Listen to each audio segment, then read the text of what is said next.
नमस्कार दोस्तों, प्रयास एजुहब में आपका स्वागत। और हमने अभी जो आपकी टेस्ट सीरीज की है बिल्कुल नए पैटर्न पर आपकी शुरू की। नए पैटर्न से तात्पर्य है कि जैसे आपके प्रश्न पत्र अब पूछे जा रहे हैं उसी आधार पर ये टेस्ट सीरीज आप लोगों के शुरू की गई है। पहला टेस्ट है, क्या आधार होगा, क्या तरीका है, आप इस टेस्ट सीरीज से अपने आपका मूल्यांकन आप ठीक प्रकार से कर सकते हो। तो मैं जो आपको जो क्वेश्चन हम इस टेस्ट सीरीज में आपके लिए लेकर आए हैं, बड़ा शानदार क्वेश्चन है कि अरावली पर्वत के संबंध में देख रहे हैं आप कि अरावली पर्वत के संबंध में निम्नलिखित में से कौन सा तथ्य असत्य है। यह विश्व के प्राचीनतम पर्वतों में से एक है। इसकी तुलना यूएसए के रॉकी पर्वत से की जाती है। इसकी उत्पत्ति प्री कैम्ब्रियन युग में हुई थी। वर्तमान में अरावली अवशिष्ट पहाड़ियों के रूप में है। तो इसका जो असत्य कथन है या इसका जो आंसर बनेगा वो बी बनेगा कि इसकी तुलना यूएसए के रॉकी पर्वत से की जाती है। ये गलत है क्योंकि ये प्राचीनतम पर्वतमाला है जबकि रॉकी एक नवीनतम पर्वतमाला है। अब चलते हैं हम अरावली पर कि जब हम अरावली की बात करते हैं तो आज देखिएगा अरावली का स्थल पर विस्तार गुजरात के पालनपुर से लेकर और दिल्ली में रायसीना की पहाड़ी तक इसका विस्तार है। रायसीना की पहाड़ी तक इसका विस्तार माना जाता है। किसका? अरावली।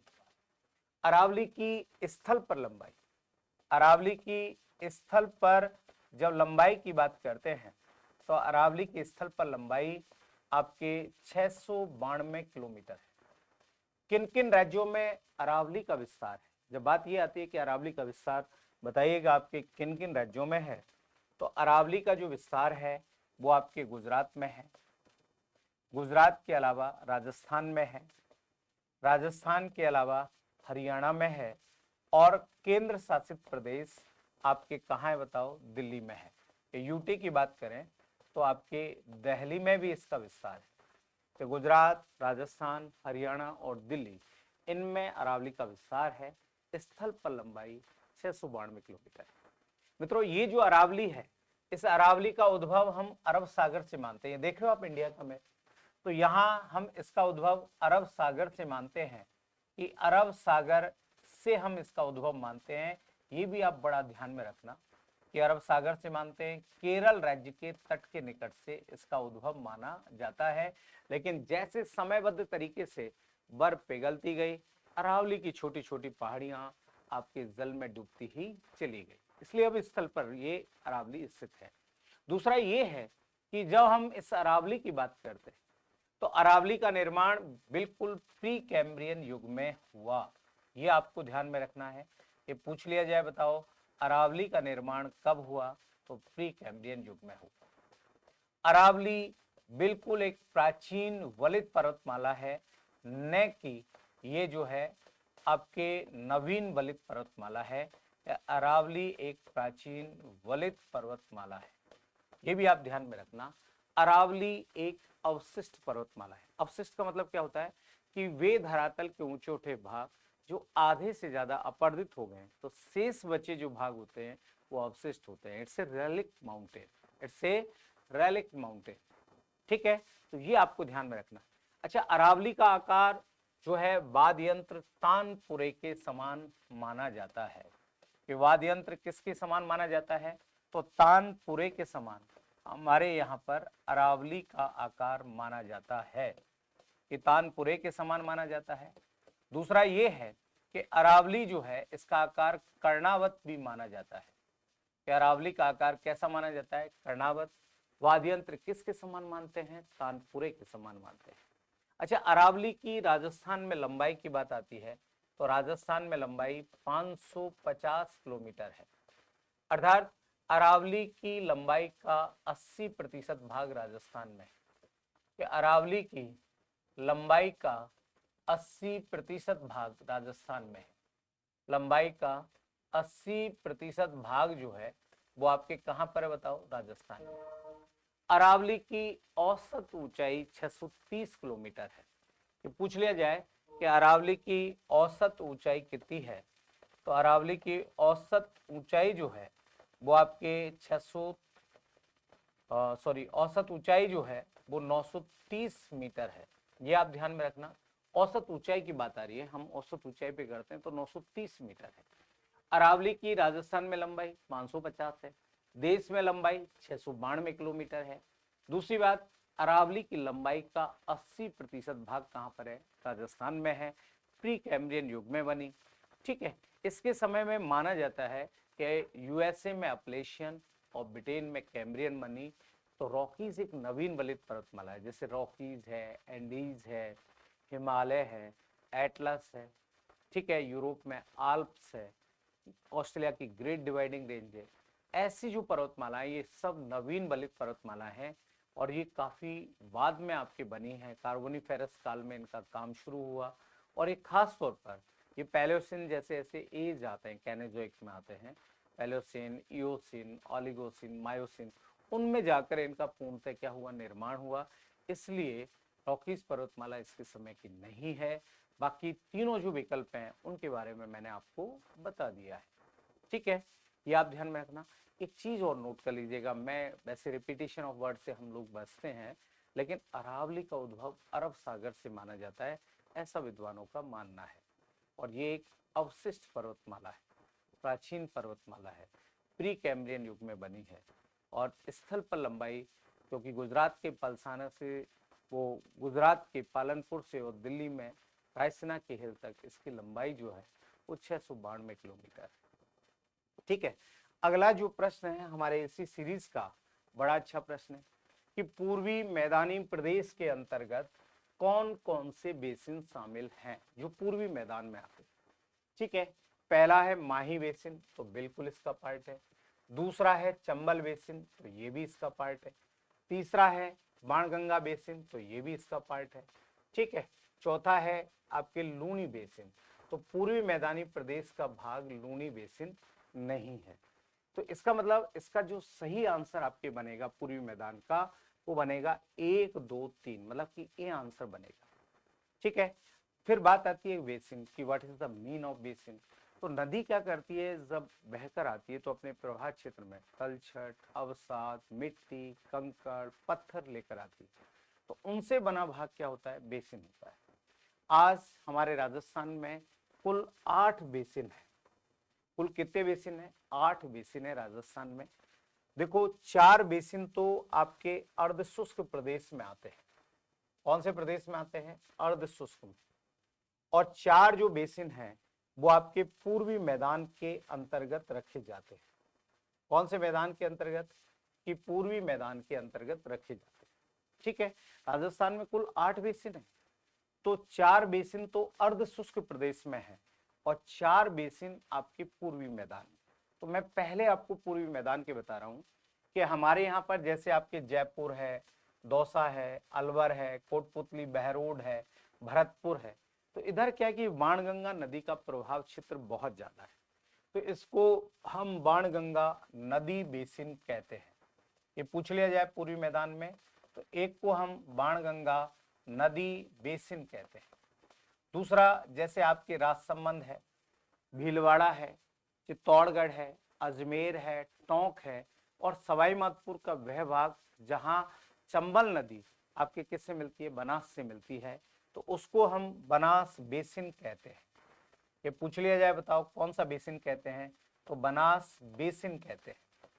ठीक है, और वह भाग जो आपके चित्तौड़गढ़, कोटा, ठीक है, सवाई माधोपुर, धौलपुर, करौली में है, उसे हम चंबल नदी बेसिन कहते हैं। कि कौन सा नदी बेसिन कहते हैं? तो उसे हम चंबल नदी बेसिन कहते हैं। और जो बांसवाड़ा, डूंगरपुर, प्रतापगढ़ में है, उसे हम माही नदी बेसिन कहते हैं। ऐसे पूर्वी मैदान को आपके 4 नदी बेसिन में बांटा। कितने नदी बेसिन बांटा? 4। एक बाणगंगा नदी बेसिन, एक बनास बेसिन, एक चंबल नदी बेसिन और एक कौन सा? माही नदी बेसिन। तो पूर्वी मैदान के 4 है। ठीक है, अब पूर्वी मैदान में लूनी नहीं आता है, इसलिए आंसर आपका लूनी बना, क्योंकि वो तो 4 ही है। क्योंकि लूनी बेसिन अर्ध शुष्क प्रदेश का भाग है। अब लूनी बेसिन अर्ध शुष्क प्रदेश का भाग है, तो यहां पर अर्ध शुष्क में 4 बेसिन है। एक तो है घग्गर नदी बेसिन, ये घग्गर नदी बेसिन है। एक जो है वह आपके शेखावाटी बेसिन, ये कौन सा बेसिन है? शेखावाटी बेसिन, वाटी बेसिन है। एक जो है वह आपके नागौर उच्च बेसिन का भाग है। कौन सा भाग है बताओ? नागौर उच्च बेसिन, कि नागौर उच्च बेसिन हम इसे कहते हैं, ठीक है। और एक जो है वह आपके लूनी नदी बेसिन, या यूं कहिएगा कि गोडवार बेसिन भी कहते हैं, कि लूनी नदी बेसिन कहते हैं और क्या कहते हैं बताओ? गोडवार बेसिन भी कहते हैं। कैसे? हम गोडवार बेसिन भी कहते हैं। ऐसे कुल मिलाकर हमारे यहाँ पर आपके 8 नदी बेसिन। देखो, अर्ध शुष्क प्रदेश के कितने नदी बेसिन है? 4। कि अर्ध शुष्क जो प्रदेश है इसको तो 4 नदी बेसिन में बांटा। पहला है घग्गर नदी बेसिन, कि कौन सा नदी बेसिन है? घग्गर नदी बेसिन है। दूसरा जो बेसिन है वह आपके शेखावाटी बेसिन कह दो, कांतली नदी बेसिन कह दो, कि शेखावाटी बेसिन कह दीजिए जाए, बेसिन कह दिया जाए, या कांतली नदी बेसिन। तीसरा जो है वह नागौर उच्च बेसिन, कि नागौर उच्च बेसिन है। और चौथा जो बेसिन है वह लूनी नदी बेसिन या गोडवार बेसिन है। कि चौथा आपके कौन सा है? लूनी नदी बेसिन, या यूं कहिएगा कि गोडवार बेसिन है। ऐसे अर्ध शुष्क प्रदेश को हमने कितने नदी बेसिन में बांटा? 4 में बांटा, कि 4 नदी बेसिन में बांटा। और पूर्वी मैदान को भी हमने कितने नदी बेसिन में बांटा? 4 में बांटा। ऐसे राजस्थान में कुल 8 नदी बेसिन बनते हैं। पहला आपके कौन सा पूर्वी मैदान का? बाणगंगा नदी बेसिन, ठीक है। दूसरा आपके कौन सा बना? बनास नदी बेसिन बना मित्रों। कौन सा बना बताओ? बनास नदी बेसिन बना, ठीक है। तीसरा जो बना वह आपके चंबल नदी बेसिन बना, कि तीसरा जो पूछ लिया जाए तो वह चंबल नदी बेसिन बना। और चौथा जो है वह बना माही नदी बेसिन, कि चौथा आपके माही नदी बेसिन बना। ऐसे कुल मिलाकर हमारे यहाँ पर 4 नदी बेसिन है। और पूछ लिया जाए कि पूर्वी मैदान का भाग नहीं है तो आप देख लो, इनमें से आप विकल्प देख लीजिएगा, इनका आपको देगा तो इस तरह से बन जाएगा कि लूनी नहीं है। मान लो क्वेश्चन पूर्वी मैदान का नहीं बन के अर्ध शुष्क का बन जाए कि अर्ध शुष्क प्रदेश का कौन सा नदी बेसिन भाग नहीं है, तब फिर आप ध्यान में रखना, क्योंकि अर्ध शुष्क प्रदेश में जो बेसिन है उनमें घग्गर, शेखावाटी, नागौर और लूनी है। यदि इनमें से कोई एक ऑप्शन में नहीं होता है तो वही इसका क्या बन जाएगा? आंसर, ठीक है। ऐसे छोटी छोटी जानकारियां हम आपके बीच समय समय पर लाते रहे। अगला जो प्रश्न है वो ये है कि आपके राजस्थान के मरुस्थलीय क्षेत्र के संबंध में निम्नलिखित कथनों पर विचार कीजिएगा। कि मरुस्थलीय क्षेत्र राजस्थान के कुल क्षेत्रफल का 61.11% भाग घेरता है। बिल्कुल घेरता है, ठीक है। इस क्षेत्र में राज्य की कुल 40% जनसंख्या निवास करती है, तो ये भी सही है। लेकिन यहाँ की मुख्य नदी माही है, तो मैंने अभी बताया इस क्षेत्र में माही नदी नहीं बहती है, तो ये तो यही गलत हो गया। ढाल तो बाद की बात है, ठीक है ना। फिर है मरुस्थल के तीनों प्रकारों में हममादा का अर्थ मिश्रित मरुस्थल है। नहीं भैया, हममादा का अर्थ जो होता है वह पथरीला मरुस्थल होता है। कैसा मरुस्थल होता है? पथरीला मरुस्थल होता है। तो यहाँ ए विकल्प आपका सही होगा, 1 और 2, क्योंकि ये दोनों बातें तो सही हैं, लेकिन बाद की 3 और 4 नंबर की जो बातें हैं वो आपकी गलत है। ये आप ध्यान में रखिएगा। अच्छा, दूसरी बात ये है कि हमारे यहाँ पर जब मरुस्थल के प्रक्रम की बात आती है, प्रोसेस की बात आती है, तो मरुस्थल के 3 प्रक्रम होते हैं। कि मरुस्थल के 3 प्रक्रम या 3 प्रकार जो होते हैं, 3 प्रोसेस ऑफ डेजर्ट की बात करते हैं तो 3 प्रक्रम होते हैं। एक तो आपके होता है इर्ग या अर्ग होता है, कि इर्ग या अर्ग होता है। एक आपके हममादा होता है। क्या होता है? हममादा होता है। और एक जो होता है वह आपके रेग होता है। ऐसे मरुस्थल के भैया जी 3 प्रक्रम होते हैं। सुन रहे हो मैडम जी? सुन रहे हो ना आप सारे लोग, और समझ भी रहे होंगे। तो मरुस्थल के 3 प्रक्रम होते हैं, इर्ग या अर्ग, हममादा और रेग होता है। जो पूर्ण रेतीला मरुस्थल है, पूर्ण कैसा मरुस्थल? रेतीला मरुस्थल है, उसे हम इर्ग या अर्ग कहते हैं। ठीक है। जो पूर्ण चट्टानी या पूर्ण पथरीला मरुस्थल है, चट्टानी कह दो या पथरीला कह दीजिएगा, तो वह हम्मादा है। और जो मिश्रित मरुस्थल होता है वो रेग कहलाता है। मिश्रित मरुस्थल आपके क्या कहलाता है? रेग। फलौदी, जोधपुर ऐसे राजस्थान के जिले हैं जहां मरुस्थल के तीनों प्रक्रम मिलते हैं। खास तौर पर आज की इस नवीन जिला व्यवस्था में ये तीनों प्रक्रम हमें देखने को मिलते हैं, तो फलौदी में बिल्कुल व्यवस्थित ढंग से दिखते हैं। ठीक है कि पूर्ण रेतीला मरुस्थल इर्गियार, मैं मना नहीं कर रहा जोधपुर के लिए, लेकिन एक जैसे उदाहरण के तौर पर अपन देखें बेस्ट एग्जाम्पल तीनों प्रक्रम के, तो वो आपके कहाँ है? फलौदी में। एक तो पूर्ण रेतीला मरुस्थल इर्गिया अर्ग है, एक पूर्ण चट्टानी मरुस्थल हम्मादा है, और एक मिश्रित मरुस्थल रेग है। ये तीनों प्रक्रम अपने यहाँ मिलते हैं। अच्छा, दूसरी बात, थोड़ा लीक से हटकर हम बातें कर लें कि हमारे ये जो रेतीला मैदान है, इस रेतीले मैदान को 50 सेंटीमीटर वर्षा रेखा शेष राजस्थान से क्या करती है? अलग करती है।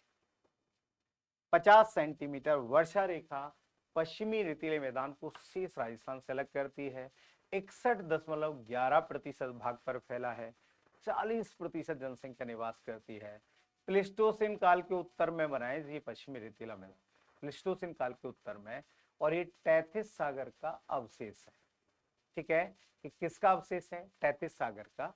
अच्छा, 50 सेंटीमीटर जो वर्षा रेखा है ये राजस्थान को दो बराबर भागों में बांटती है, कि राजस्थान को दो बराबर भागों में बांटती है, बराबर भागों में बांटती है, भागों में बांटती है, और इसे हम समविभाजक वर्षा रेखा कहते हैं।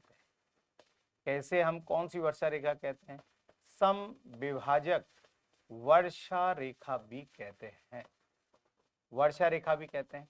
और आज के समय में, आज की इस नवीन व्यवस्था में ये 16 जिलों में विस्तृत है, कि 16 जिलों में, कि पहला जिला जैसलमेर, बाड़मेर, बालोतरा, जालौर 4 जिले हो गए, पाली 5वां, जोधपुर 6ठा, फलौदी 7वां, बीकानेर 8वां, बहुत ध्यान से सुनना, नागौर 9वां, डीडवाना कुचामन 10वां, सीकर 11वां, झुंझुनू 12वां। ठीक है। आपके इसके अलावा चूरू 13वां, हनुमानगढ़ 14वां, श्री गंगानगर 15वां और पश्चिमी ब्यावर, ऐसे 16 जिलों में अब इसका क्या माना जाता है? विस्तार माना जाता है।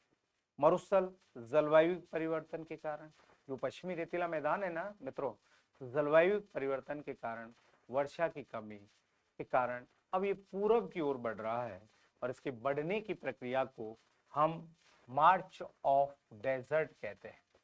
ऐसा नहीं है कि इसका प्रसार घटा नहीं है, बिल्कुल पश्चिम में थोड़ा बहुत नहरों के विकास से घटा भी है, लेकिन उतनी तेजी से पूरब की ओर बढ़ रहा है, और मरुस्थल के बढ़ने की प्रक्रिया को मार्च ऑफ डेजर्ट कहते हैं। इसी रेतीले मैदान को 25 सेंटीमीटर वर्षा रेखा दो भागों में बांटती है। कैसे 25 सेंटीमीटर कितने भागों में बांटती है? दो भागों में। एक आपके शुष्क प्रदेश होता है, और दूसरा कौन सा है? अर्ध शुष्क प्रदेश है। एक शुष्क है और दूसरा कौन सा है? अर्ध शुष्क है। और शुष्क को भी हमने संरचना के आधार पर कितने भागों में बांटा? दो भागों में, एक बालू का स्तूप युक्त और दूसरा बालू का स्तूप मुक्त प्रदेश। तो ये छोटी छोटी जानकारियां ऐसे विश्लेषण के साथ हमारी प्रयास एजुहब की पूरी टीम जो है मेरे तीनों माननीय निदेशक महोदय के नेतृत्व में लेकर आती रहेगी, और आप जो है नई सफलता, नई ऊंचाइयां हमारे प्रयास एजुहब के साथ जोड़कर हासिल करोगे, सुनिश्चित करोगे। मुझे उम्मीद है, विश्वास है। जय प्रयास, जय राजस्थान। Thank you.